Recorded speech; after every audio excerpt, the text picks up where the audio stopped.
Erev Shabbat Shalom à tous, Shabbat Kodesh, Shabbat Parashat Miketz. On est aujourd'hui Zot Hanouka, le 8e et dernier jour de Hanouka. On a Baruch Hashem allumé hier soir toute la Hanouka, les 8 bougies de la Hanoukia qui ont inondé, illuminé tous les foyers juifs. Et comme on va le voir ensemble, Bezrat Hashem, c'est pas uniquement une lumière qui a éclairé et illuminé nos foyers, mais bien au-delà de ça, bien plus pnimi, bien plus profond que ça, uniquement une lumière physique. Bien, on va voir que c'est bien plus profond que ça. Alors Bezrat Hashem, que les paroles de Torah qu'on va dire ensemble aujourd'hui soient les Ilou Nishmatam pour l'élévation de l'âme de toutes les personnes dont le nom est cité dans le texte sous cette vidéo, tous les soldats qui sont tombés au front, chez Hachem Ikom Damam, Veleavdil Ben Ametim Lachaim Kakadosh Baruch Hu, on voit la refouach lema, la bonne santé à tous les malades du clan d'Israël, tous les blessés, toutes les personnes dont les noms sont rappelés aussi dans le texte de cette vidéo. Et enfin, que notre limoud ensemble, le mérite de ce limoud, de toute notre filote, de toutes nos mitzvot, nos bonnes actions, et bien que tout ça ce soit pour la hatzlacha, pour la réussite de tous nos chayalim, agiborim, de tous nos soldats, et que Akadosh Baruch Hu fasse en sorte que les otages rentrent très bientôt chez eux, brim veshleimim, be'ezrat Hashem. Alors ce que je vais dire, c'est essentiellement basé sur plusieurs sichot du Rav Reuven Sasson Shlita, avec une composition un peu personnelle, en même temps de Hanouka, et on va aussi parler du Chibour, de la connexion avec la Parashat Hashavua, et comme on a l'habitude de le voir ensemble, quel est le message qu'on peut prendre, un des messages en tout cas qu'on peut prendre pour nous, dans notre avodat Hashem, dans notre relation avec Akadosh Baruch Hu au quotidien, puisqu'on va voir que sur le modèle du message qui ressort de Hanouka et du comportement de Yosef Hatzadik dans notre paracha, eh bien on peut apprendre sur nous, sur ce modèle-là, quelque chose de beaucoup plus général pour nous dans notre vie de tous les jours. Alors d'abord, en commençant par Hanouka, vous savez que hier soir, quand on a allumé, et quand on a allumé tous les soirs de la semaine la Hanoukia, eh bien juste après allumer, on a dit la chanson de Hanerot alalu kodeshem venanu reshut leishtamesh bahem. Ces nérotes là de Hanouka, les nérotes mitzvah, les nérotes de la mitzvah de la Hanoukia, eh bien elles sont appelées Kodesh. Elles ont un statut de Kodesh, et on va voir ce que ça veut dire. Et par définition, par conséquence, puisqu'elles sont Kodesh, En lanu reshut leishtamesh bahem. On n'a pas le droit d'utiliser à des fins profanes, on n'a pas le droit d'utiliser cette lumière-là. C'est-à-dire que, par exemple, à la Chalémaasé, je ne peux pas prendre un livre et lire uniquement à la lumière des bougies de la Hanoukia. Pourquoi? Parce que Kodesh Hem, parce qu'elles sont Kodesh. D'accord? Et c'est pour ça qu'on a le Shamash. Le Shamash est là pour nous donner une lumière le Shamash ne fait pas partie des nerfs mitzvot, d'accord, il fait partie de la Hanoukia, mais c'est une nerf, c'est une bougie dont la lumière peut être utilisée, à l'inverse, et en contraste avec la lumière des bougies de la Hanoukia. Donc, Anerot alalu kodeshem. Veloran, nous dit Rabbeinu Nissim, il nous dit pourquoi Anerot alalu kodeshem, et il nous dit, chez Sibata Isuru kedugmat amenora bamikdash. Parce que la Hanoukia qu'on a à la maison, eh bien, il faut savoir que c'est sur le modèle de la menorah, d'accord, qu'il y avait dans le Beth Amikdash. Et la menorah qu'il y avait dans le Beth Amikdash, Chazal nous disent que cette menorah-là, eh bien la lumière, eh bien elle inondait le Jérusalem tout entier et le monde tout entier. On ne parle pas d'une lumière uniquement physique, mais de la shefa, de l'abondance au niveau spirituel et de la lumière au niveau spirituel, c'est-à-dire comment on peut éclairer notre âme à l'intérieur de nous, d'accord, quand on sent une élévation, c'est qu'on est en train de prendre de la lumière spirituelle, eh bien cette lumière-là qu'il y avait au temps du temple, d'accord, par l'intermédiaire de la menorah, eh bien chaque homme, et c'est comme ça que nous dit le Ran, chaque personne, quand il allume sa Hanoukia dans sa maison, eh bien, il faut qu'il sache c'est sur le modèle de la menorah. Et donc, quand on comprend ça, Rabotai, et on vient et on sait que Hanouka, c'est sur le nom de Chinour, d'accord, le shoresh, la racine du mot Hanouka, ça vient de Chinour qui veut dire éducation, d'accord. L'éducation, en quoi cette fête vient nous éduquer?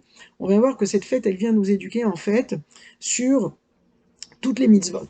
Et le modèle de la mitzvah de Adlakat Nerot Hanouka, eh bien, c'est un modèle qu'on peut prendre sur toutes les mitzvot, miprinat, dans le sens de la lumière qui peut jaillir de chaque mitzvah qu'on est en train de faire. Tout dépend bien sûr de la kavana, de la motivation, de la concentration, de tout ce qui accompagne l'acte que tu es en train de faire quand tu fais la mitzvah, que ce soit Adlakat Nerot, de la Hanoukia, de Shabbat Kodesh, que ce soit les Téphilines, le Talit, etc., etc. Toutes les mitzvot qu'on fait, eh bien, en fonction de combien je vais réaliser ce que je suis en train de faire, et pas juste faire de façon automatique. Je peux faire des brachot, des birkot, aneinim, dire Baruch ata Hashem Elokeinu melech haolam she'akol nia bidvaro, le dire vite parce que j'ai soif, ou comme nous dit Razal, je peux prendre un verre parce que j'ai envie de faire la bracha. C'est-à-dire ces deux choses, ces deux mondes complètement différents. De l'extérieur, je vais voir la même chose, je vais voir une personne qui va prendre un verre d'eau et qui va faire la bracha avant de prendre le verre d'eau et avant de boire.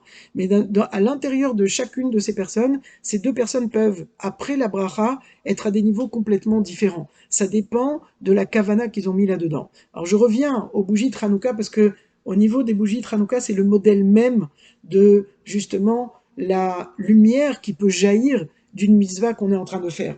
Et comme nous dit le Rav ici, et je vais vous lire ce que nous dit le Rav nous dit que Yaskil à Adam, il faut qu'un homme y prenne conscience, chez Aner, chez Madlik Bebeito, que la lumière qu'il est en train d'allumer dans sa maison au moment où il allume la Hanoukia, Ba Leorot al Ma'alat Atzmo, ça vient refléter le niveau, son niveau à lui, son niveau à lui personnel. Sheken Abaït ou Ofaat à Adam Kenoda. Et je vais expliquer, parce que quand on parle de la maison, en fait, c'est le reflet de l'homme tout entier. D'accord? Qu'est-ce qu'on vient dire ici? On vient nous dire que quand un homme il est en train d'allumer la Hanoukia qui vient illuminer sa maison, eh bien, il faut comprendre que la maison d'un homme, d'accord, c'est à l'image de l'homme tout entier. C'est-à-dire que quand je viens allumer la Hanoukia, et que quand je regarde la lumière qui jaillit de la flamme de chaque bougie de la Hanoukia, et que je contemple ces lumières, il faut que je comprenne, quand je suis mitbonen, c'est-à-dire quand je regarde avec insistance et que j'essaie de me concentrer et de réaliser ce qui se passe quand je regarde cette lumière-là, plus je vais regarder et plus je vais accorder d'importance à cette petite flamme que je viens d'allumer, plus en fait, cette petite flamme, je suis en train de réaliser que c'est un reflet de ce qui se passe à l'intérieur de moi. À l'intérieur de moi, j'ai une neshama, qui est une partie divine, qui illumine mon corps à l'image de ma maison. Quand je suis en train, à l'extérieur, d'allumer la bougie de Hanouka, et que je regarde, grâce à l'acte que j'ai fait, la lumière qui jaillit de cette petite flamme, qui monte vers le haut, quelle que soit la direction de la bougie, que je puisse l'incliner vers le bas ou qu'elle soit droite vers le haut, la flamme, elle va toujours vers le haut. Eh bien, quand je regarde ça, plus je vais être mitbonen, plus je vais essayer de contempler avec concentration ce qui est en train de se passer dans cette lumière, plus c'est un reflet, cette lumière à l'extérieur qui illumine ma maison, est en train en fait d'illuminer à l'intérieur de moi.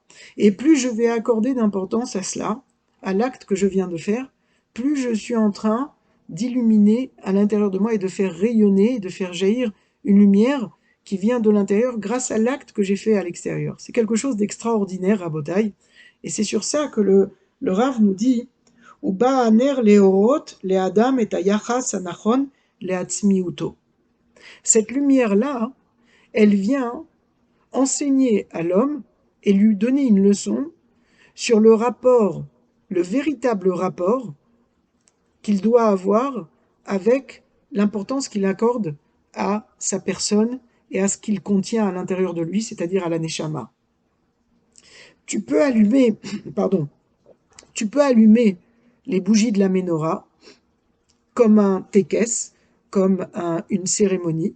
C'est déjà bien, tu fais la mitzvah.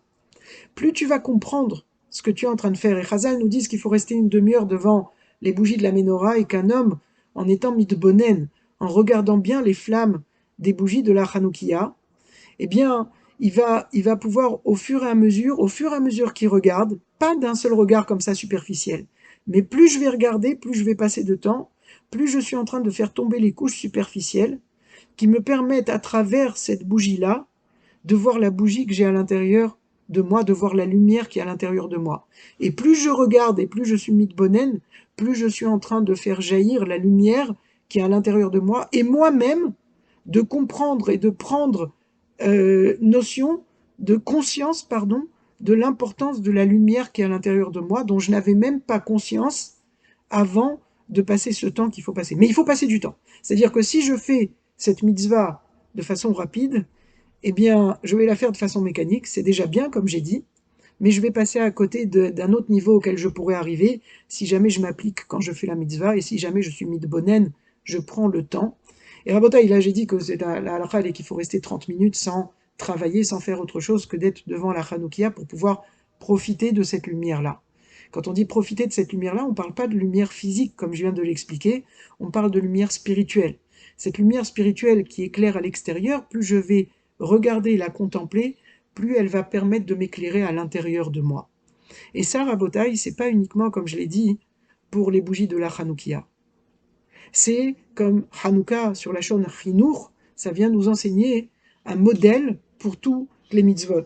Comme nous dit le Rav dans un autre texte, pour ceux qui ont, c'est dans Talalé Chaim sur Shavuot, le Rav nous dit que, c'est la page Kouf Yud Aleph pour ceux qui veulent aller voir, là-bas le Rav nous dit que Zé Soda Mitzvah, c'est le point fondamental et le secret qu'il y a dans n'importe quelle mitzvah. Shehen, c'est Soda Mitzvot, pardon, c'est les mitzvot. Ces mitzvot-là, Em Amshachat Aorot Aelionim El Toch Haolam Achomrit Atzmo. La mitzvah, le but de la mitzvah, c'est que ça permet d'attirer et de réceptionner les lumières des mondes supérieurs, qui sont des lumières qui n'ont pas, qui sont infinies. Eh bien, elles vont être pouvoir canaliser et être réceptionnées. À ce moment-là, moi, je vais pouvoir en profiter dans les mondes inférieurs grâce à l'acte qui, lui, par définition, est un acte fini, un acte matériel. Je vais pouvoir profiter de cette lumière-là. Ou plus que ça, grâce à mon acte, en fait, dans les mondes inférieurs, je vais pouvoir faire jaillir la lumière d'abord chez moi et autour de moi, rayonner autour de moi, dans ce monde, la lumière qui vient des mondes supérieurs. C'est-à-dire que un homme, en faisant une mitzvah, il a, ou il n'a pas, c'est-à-dire ça dépend de lui, le pouvoir de faire jaillir de la lumière. Cette lumière-là qui jaillit, ça ne dépend que d'une chose, de son ratson, de sa volonté quand il fait la mitzvah, et de la préparation à la mitzvah au préalable, d'accord, pour qu'au moment où il va la faire, cette mitzvah-là, ce soit ce qu'on appelle, on a l'habitude d'utiliser cette notion-là, un keli, un réceptacle, un kli qui boule, un réceptacle qui permet d'être propre, apte à recevoir justement la lumière. Plus mon réceptacle il va être propre et il va être prêt à recevoir de la lumière, plus le réceptacle il est grand, plus le réceptacle il est pur, plus il peut recevoir de la lumière. D'en haut, la source qui émet est illimitée. La limite, c'est nous qui la fixons. Comme on dit, Hashem alenu, kacher ichal nular. Que le chesed Akadosh Baruch Hu que tu nous donnes, qui vient des mondes supérieurs, il soit à la mesure de ce que nous, on a voulu espérer. Notre Kéli, notre volonté de recevoir du chesed d'Akadosh Baruch Hu, de vouloir mettre Akadosh Baruch Hu dans chacun de nos événements, de notre vie, ça dépend de nous. Plus je lui fais de la place, plus il va prendre de la place. Il n'est pas limité, lui, de son côté. C'est nous qui limitons, c'est nous qui fixons la place qu'Akadosh Baruch Hu il peut avoir dans notre vie. C'est moi qui, en regardant les bougies de la Hanoukia, décide combien de lumière je vois et j'arrive à comprendre, à contempler dans les bougies, dans cette petite flamme qui est en train de jaillir, et combien je peux regarder et dire combien c'est beau, et combien il y a de la sérénité dans cette flamme. Ça, quand on regarde les bougies de la Hanoukia, eh bien, Zemashre Shalva, ça entraîne, ça dégage de la sérénité, on se sent bien, on se sent élevé, on se sent serein, on se sent tout léger. Pourquoi? Parce que plus on va regarder cette flamme-là, plus elle va rayonner à l'intérieur de nous, et ça, c'est un reflet, et quand ça rayonne à l'intérieur de moi, ça vient au début donc de l'extérieur, de la flamme, vers moi à l'intérieur, et puis après ça va rayonner de l'intérieur vers l'extérieur, ça va affecter, impacter de façon bénéfique toute ma vie, comment je vois, comment je regarde, comment je parle, comment je pense, comment j'interprète, etc., etc., en fonction de la lumière à l'intérieur de moi qui maintenant, qui jaillit de ma neshama à l'extérieur. Et bien ça, Rabotai, c'est valable pour toutes les mitzvot. Et ça, je voudrais juste le relier à la paracha de la semaine. Yosef Hatzadik, qu'on a vu la semaine dernière que Shem Shamaim Shagur Befiv, que Rashi nous dit que tout ce qu'il faisait, il donnait à Kadosh Baruch Hu, il donnait le mérite à Kadosh Baruch Hu de tout ce qu'il faisait. Que ce soit l'interprétation des rêves des deux ministres qui étaient dans la prison avec lui, où il leur a dit c'est pas moi qui les c'est Akadosh Baruch Hu qui interprète les rêves, que ce soit au début de notre paracha ici, quand Yosef a eu une occasion unique de sortir de prison et qu'il se retrouve devant Pharaon et que Pharaon lui dit Vani shamati alecha lemor tishma chalom liftor oto, et moi j'ai entendu de toi que si tu écoutes un rêve tu sais l'interpréter. Qu'est-ce que lui dit Yosef? Vayaran Yosef et paro lemor biladai, non c'est pas moi, c'est moi j'y suis pour rien. Elohim Yahane et Shlom Paro, c'est Akadosh Baruch Hu qui va donner à travers moi, qui va donner la réponse au rêve de Paro. C'est-à-dire que quand on comprend que Akadosh Baruch Hu, il nous a choisis et qu'on a le mérite et le srout, d'être choisis comme partenaires par Akadosh Baruch Hu pour dévoiler à travers nous la présence d'Akadosh Baruch Hu. Et Yosef, c'est le modèle type, Yosef Hatzadik Midat Hayesod, qui lui est le vecteur parfait, qui ne garde rien pour lui, qui est complètement transparent. Tout ce qui vient d'en haut, ça traverse Yosef à un tel point que tout le monde voyait à travers Yosef, en regardant Yosef, on voyait Akadosh Baruch Hu. À un tel point que dans notre paracha, une fois que Yosef interprète les rêves de Paro, alors Paro, il va dire Animsa Kazeish Asher Ruach Elokimbo. Est-ce qu'il est possible qu'on trouve un homme dont on voit l'esprit divin qui transpire à travers lui? Est-ce que c'est possible de trouver ça alors que Paro, c'était le roi des idolâtres? Eh bien, Paro lui-même, il ne peut pas dire autre chose que ça. C'était tellement flagrant, tellement transparent, tellement Yosef, il illuminait par la lumière justement qui jaillissait de son intérieur vers l'extérieur, que c'était indéniable et incontestable.